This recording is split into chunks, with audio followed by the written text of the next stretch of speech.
ಓಂ ಶ್ರೀ ಗುರು ಬಸವಲಿಂಗಾಯ ನಮಃ. ಓಂ ನಮಃ ಶಿವಾಯ. ಸರ್ವರಿಗೂ ಭಕ್ತಿಯ ಶರಣಾರ್ಥಿ.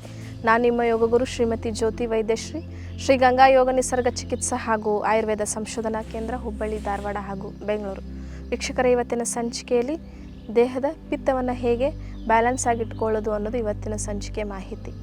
ತುಂಬ ಜನಕ್ಕೆ ಈ ವಿಡಿಯೋ ಯೂಸ್ ಆಗ್ತದೆ. ಯಾಕಂತ ಹೇಳಿದ್ರೆ ತುಂಬ ಜನ ಇವತ್ತು ಪಿತ್ತ ವಿಕಾರದಿಂದ ಬರುವಂಥ ಸಮಸ್ಯೆಗಳಿಗೆ ಇವತ್ತು ತುತ್ತಾಗ್ತಾ ಇದ್ದಾರೆ. ಕಾರಣ ಏನಾಗ್ತದೆ, ಬೇಸಿಗೆಯಲ್ಲಿ ಪಿತ್ತ ಹೆಚ್ಚಾಗ್ತದೆ. ಅದರ ಜೊತೆಗೆ ವಯೋಸಹಜವಾಗಿ ಈ ಹರೆಯದಲ್ಲಿ ಏನಾಗ್ತದೆ, ಪಿತ್ತ ಹೆಚ್ಚು ಕಾಣಿಸ್ಕೊಳ್ತದೆ. ಹೀಗಾಗಿ ಪಿತ್ತಜ ವಿಕಾರಗಳು ಸಹಜವಾಗಿ ಎಲ್ಲರಲ್ಲಿ ಹೆಚ್ಚಾಗಿ ಕಾಣಿಸ್ಕೊಳ್ತದೆ. ಹಾಗಾದರೆ ಈ ದೇಹದ ಪಿತ್ತವನ್ನು ಬ್ಯಾಲೆನ್ಸ್ ಆಗಿಡಬೇಕಂದ್ರೆ ಏನೆಲ್ಲ ಮಾಡಬೇಕು, ಪಿತ್ತ ಹೆಚ್ಚಾದರೆ ಯಾವ ರೀತಿ ಕಾಯಿಲೆಗಳು ಬರ್ತದೆ ಅನ್ನೋದು ಇವತ್ತಿನ ಸಂಚಿಕೆಯಲ್ಲಿ ನಾವು ತಿಳ್ಕೊಳ್ಳುವಂಥ ಮಾಹಿತಿ.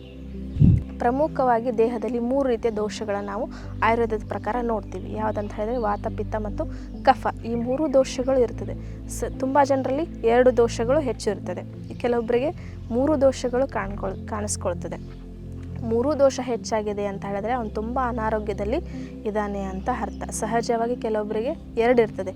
ವಾತ ಪಿತ್ತ ಆದರೂ ಇರ್ತದೆ, ಪಿತ್ತ ಕಫ ಆದರೂ ಇರ್ತದೆ. ಹೀಗೆ ಇದರ ಕಾಂಬಿನೇಷನ್ನಲ್ಲಿ ಇರ್ತದೆ.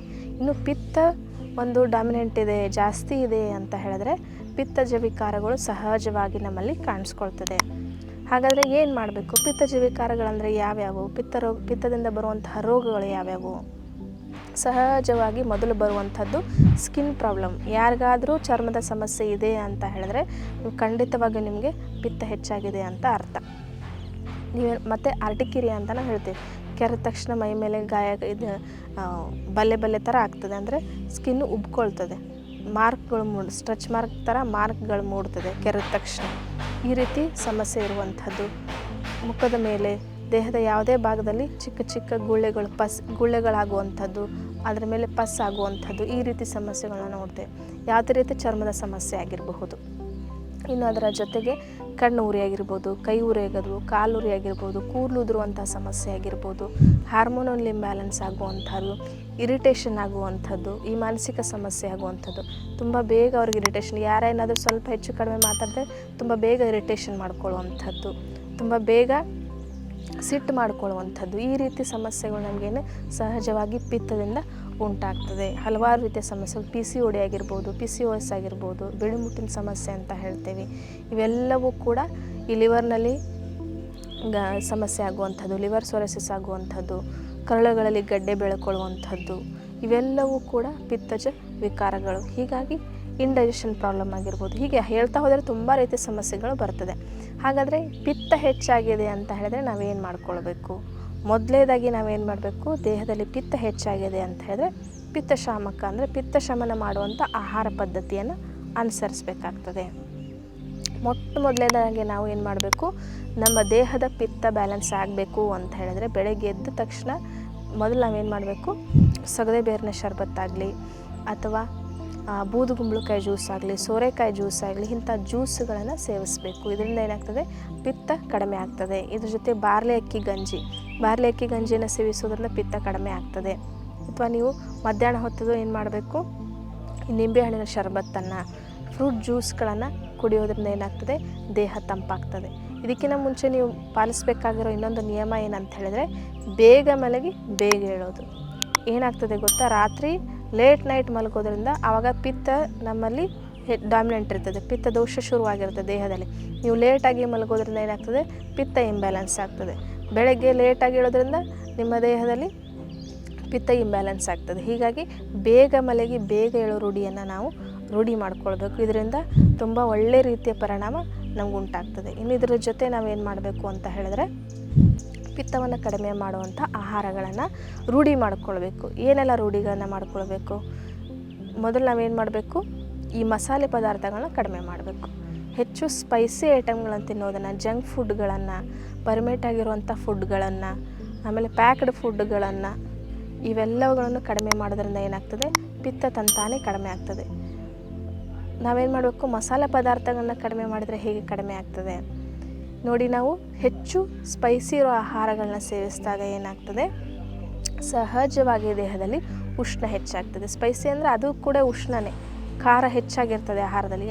ಆಹಾರದಲ್ಲಿ ಖಾರ ಹೆಚ್ಚಾಗಿರ್ತದೆ ಅದು ಆಟೋಮೆಟಿಕ್ಕಾಗಿ ದೇಹದಲ್ಲಿ ಉಷ್ಣವನ್ನು ಹೆಚ್ಚು ಮಾಡ್ತದೆ. ಇದು ನನ್ನ ಸ್ವಂತ ಅನುಭವ. ನನಗೆ ತುಂಬ ಚಿಕ್ಕ ವಯಸ್ಸಿನಿಂದ ಕೂಡ ಈ ಚರ್ಮದ ಮೇಲೆ ಚಿಕ್ಕ ಚಿಕ್ಕ ಚಿಕ್ಕ ಗುಳ್ಳೆಗಳಿದ್ದು, ತುಂಬ ಹಾಸ್ಪಿಟ್ಲಿಗೆ ತೋರಿಸಿದ್ರು ಕೂಡ ಎ ವಿಟಮಿನ್ ಡೆಫಿಷಿಯನ್ಸಿ ಇದೆ, ಹಾಲು ಕುಡೀರಿ ಹಾಗೆ ಹೀಗೆ ಅಂತ ಹೇಳಿದ್ರು. ಏನು ಕುಡಿದ್ರೂ ಕೂಡ ಅದು ಕಡಿಮೆ ಆಗಲಿಲ್ಲ. ಆದರೆ ಈ ಆಯುರ್ವೇದ ದಿನಚರಿಯನ್ನು ನಾನು ಶುರು ಮಾಡಿದ್ಮೇಲೆ ಇತ್ತಿತ್ತಲಾಗಿ ಏನಾಗ್ತದೆ ಆಯಿತು ಅಂತ ಹೇಳಿದ್ರೆ 1 ತಿಂಗಳಲ್ಲೇ ಇದು ನನ್ನ ಸಮಸ್ಯೆ ಕಡಿಮೆ ಆಯಿತು. ಕಾರಣ ಏನಂತ ಹೇಳಿದ್ರೆ ನಾನು ಕಂಪ್ಲೀಟಾಗಿ ಸ್ಪೈಸಿ ಆಹಾರಗಳನ್ನ ತಿನ್ನೋದನ್ನು ನಿಲ್ಲಿಸಿದೆ. ಅದರಿಂದ ಏನಾಯಿತು ಅಂತ ಹೇಳಿದ್ರೆ ಮೇನು ಈ ಹಸಿಮೆಣಸಿನ್ಕಾಯಿ ಮಸಾಲೆ ಪದಾರ್ಥಗಳನ್ನ ಕಡಿಮೆ ಮಾಡಿದ್ರಿ ಅಂತ ಹೇಳಿದ್ರೆ ಖಂಡಿತವಾಗಿ ನಿಮ್ಗೆ ಎಂಥ ಚರ್ಮದ ಕಾಯಿಲೆ ಇದ್ದರೂ ಕೂಡ ನಿಮ್ಗೆ 15 ಡೇಸಲ್ಲಿ ನಿಮ್ಗೆ ರಿಸಲ್ಟ್ ಗೊತ್ತಾಗ್ತದೆ. ಅದರ ಒಂದು ಬದಲಾವಣೆ ನೀವು ಖಂಡಿತವಾಗಿ ಕಾಣಿಸ್ಕೊಳ್ತದೆ. ಹೀಗಾಗಿ ಯಾರಿಗೆ ಪಿತ್ತ ಸಮಸ್ಯೆ ಇದೆ, ಪಿತ್ತದಿಂದ ಬಂದಂಥ ಹಲವಾರು ರೋಗಗಳ ನಾನು ಹೇಳಿದೆ ಇವಾಗ, ಈ ರೀತಿ ಯಾವುದೇ ಸಮಸ್ಯೆ ಇದ್ದರೂ ನೀವೇನು ಮಾಡಬೇಕು, ಈ ಮಸಾಲೆ ಪದಾರ್ಥವನ್ನು ಹಸಿಮೆಣಸಿನಕಾಯಿನ ಬಳಸೋದನ್ನು ನೀವು ಮೊದಲು ನಿಲ್ಲಿಸಬೇಕು. ಇದರಿಂದ ಖಂಡಿತವಾಗಿ ನಿಮ್ಮ ಪಿತ್ತದ ಸಮಸ್ಯೆ ಕಡಿಮೆ ಆಗ್ತಾ ಬರ್ತದೆ.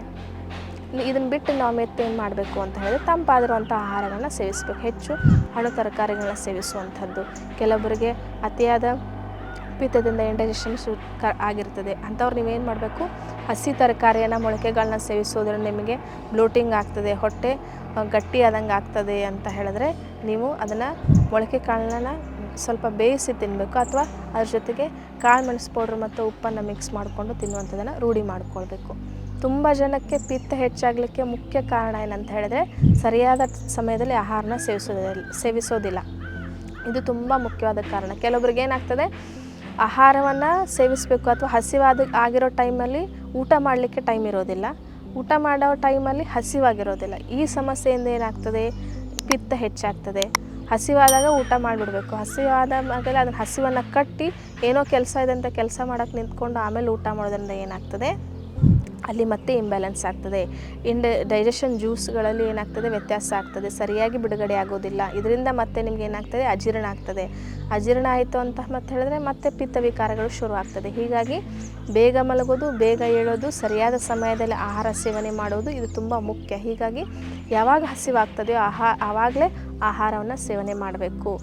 ಆಮೇಲೆ ಬೆಳಗ್ಗೆ ಎದ್ದ ತಕ್ಷಣ ಹೆವಿ ಫುಡ್ಡನ್ನು ತಿನ್ನೋದು, ರಾತ್ರಿ ಮಲಗುವಾಗ ಅತಿ ಹೆಚ್ಚಾದ ಆಹಾರವನ್ನು ಸೇವಿಸೋದ್ರಿಂದ ಕೂಡ ಈ ಒಂದು ದೋಷಗಳಲ್ಲಿ ಇಂಬ್ಯಾಲೆನ್ಸ್ ಆಗ್ತದೆ. ಈ ವಾತ ಪಿತ್ತ ಕಫಗಳಲ್ಲಿ ಇಂಬ್ಯಾಲೆನ್ಸ್ ಆಗ್ತದೆ. ನೀವು ಸರಿಯಾಗಿ ಪರಿಪೂರ್ಣ ಆಹಾರವನ್ನು ಸೇವಿಸಬೇಕು. ರೊಟ್ಟಿ, ಚಪಾತಿ, ಮುದ್ದೆ ಈ ರೀತಿ ಹೆವಿ ಫುಡ್ಗಳನ್ನು ತಿನ್ನೋರಿದ್ದರೆ ಅಥವಾ ಸಿಹಿ ಪದಾರ್ಥಗಳನ್ನು ತಿನ್ನೋರಿದ್ದರೆ ನಿಮಗೆ ಬೆಸ್ಟ್ ಆಪ್ಷನ್ ಅಂತ ಹೇಳಿದರೆ ಮಧ್ಯಾಹ್ನದ ಹೊತ್ತು.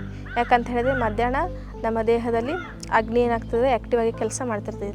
ಆ ಟೈಮ್ನಲ್ಲಿ ನೀವು ಆಹಾರನ ಸೇವಿಸೋದ್ರಿಂದ ತುಂಬ ಸುಲಭವಾಗಿ ಆಹಾರ ಜೀರ್ಣ ಆಗ್ತದೆ. ಹೀಗಾಗಿ ನೀವು ಈ ಸಿಹಿ ಪದಾರ್ಥಗಳನ್ನು ತಿನ್ನೋವಂಥ ಆಗಿದ್ದರೆ ಅಥವಾ ಯಾವುದಾದ್ರು ಸ್ಪೆಷಲ್ ಫುಡ್ ಅಂತ ಮಾಡಿರ್ತೀವಿ ಮನೆಯಲ್ಲಿ, ಏನು ಹಬ್ಬ ಹರಿದಿನಗಳಲ್ಲಿ ಆಹಾರನ ಮಾಡಿದಾಗ ನೀವು ಸಾಧ್ಯವಾದಷ್ಟು ಮಧ್ಯಾಹ್ನನೇ ಅಂಥ ಆಹಾರಗಳನ್ನ ಸೇವಿಸೋದ್ರಿಂದ ಈ ರೀತಿ ಅಜೀರ್ಣದ ಸಮಸ್ಯೆ, ಪಿತ್ತ ಉಲ್ಬಣ ಆಗುವಂಥ ಸಮಸ್ಯೆ ಬರೋದಿಲ್ಲ. ಇನ್ನು ಪಿತ್ತ ಹೆಚ್ಚಿದ್ದವರು ಮೊಸರನ್ನು ಸೇವಿಸಬೇಡಿ. ಮೊಸರು ಏನಾಗ್ತದೆ, ದೇಹದಲ್ಲಿ ಉಷ್ಣವನ್ನು ಹೆಚ್ಚು ಮಾಡ್ತದೆ. ಅದರ ಬದಲಾಗಿ ನೀವೇನು ಮಾಡಬೇಕು, ಮಜ್ಜಿಗೆಯನ್ನು ಸೇವಿಸಬೇಕು. ಹೀಗಾಗಿ ಯಾರಿಗೆ ಅಜೀರ್ಣದ ಸಮಸ್ಯೆ ಇದೆ, ಪಿತ್ತ ಹೆಚ್ಚಾಗಿದೆ ಅಂಥವರು ಮೊಸರನ್ನು ಸೇವಿಸೋ ಬದಲು ಮಜ್ಜಿಗೆಯನ್ನು ಸೇವಿಸೋದ್ರಿಂದ ನಿಮ್ಮ ಈ ಉಷ್ಣದ ಸಮಸ್ಯೆ ಕಡಿಮೆ ಆಗ್ತಾ ಬರ್ತದೆ. ಇದರ ಜೊತೆಗೆ ನೀವೇನು ಮಾಡಬೇಕು, ಪ್ರಾಣಾಯಾಮಗಳನ್ನು ಕಡ್ಡಾಯವಾಗಿ ಮಾಡಲೇಬೇಕು. ಪ್ರಾಣಾಯಾಮವನ್ನು ಮಾಡೋದ್ರಿಂದ ಈ ಆಹಾರದಲ್ಲಿ ಏನು ಬದಲಾವಣೆ ಮಾಡ್ಕೋತೀವೋ ಅದರ 2 ಪಟ್ಟು ಪ್ರಾಣಾಯಾಮದಲ್ಲಿ ನಮಗೆ ರಿಸಲ್ಟ್ ಸಿಗ್ತದೆ. ನೀವೇನು ಮಾಡಬೇಕು, ಶೀತಕಾರಿ ಪ್ರಾಣಾಯಾಮವನ್ನು ಮಾಡ್ತಾ ಬರಬೇಕು. ಇವೆ ಮಾಡೋದ್ರಿಂದ ಏನಾಗ್ತದೆ, ದೇಹ ತಂಪಾಗ್ತದೆ. ದೇಹ ತಂಪಾಗಿ ಏನಾಗ್ತದೆ, ಉಷ್ಣದ ಪ್ರಮಾಣ ಕಡಿಮೆ ಆಗ್ತದೆ. ದೇಹಕ್ಕೆ ಸರಿಯಾಗಿ ಆಕ್ಸಿಜನ್ ಸಪ್ಲೈ ಆಗೋದ್ರಿಂದ ಏನಾಗ್ತದೆ, ಈ ಇಂಬ್ಯಾಲೆನ್ಸ್ಗಳು ಬ್ಯಾಲೆನ್ಸ್ ಆಗ್ತಾ ಹೋಗ್ತದೆ. ಹೀಗಾಗಿ ಯೋಗ, ಪ್ರಾಣಾಯಾಮ, ಅದ್ರ ಜೊತೆಗೆ ದಿನಚರ್ಯೆ, ಆಹಾರದಲ್ಲಿ ಬದಲಾವಣೆ ಮಾಡಿಕೊಳ್ಳೋದ್ರಿಂದ ಈ ಪಿತ್ತವನ್ನು ಬ್ಯಾಲೆನ್ಸ್ ಆಗಿ ಇಟ್ಕೊಳ್ಬಹುದು ಅನ್ನೋ ಮಾತನ್ನು ತಿಳಿಸ್ತಾ ಎಲ್ಲರಿಗೂ ಭಕ್ತಿಯ ಶರಣಾರ್ಥಿ.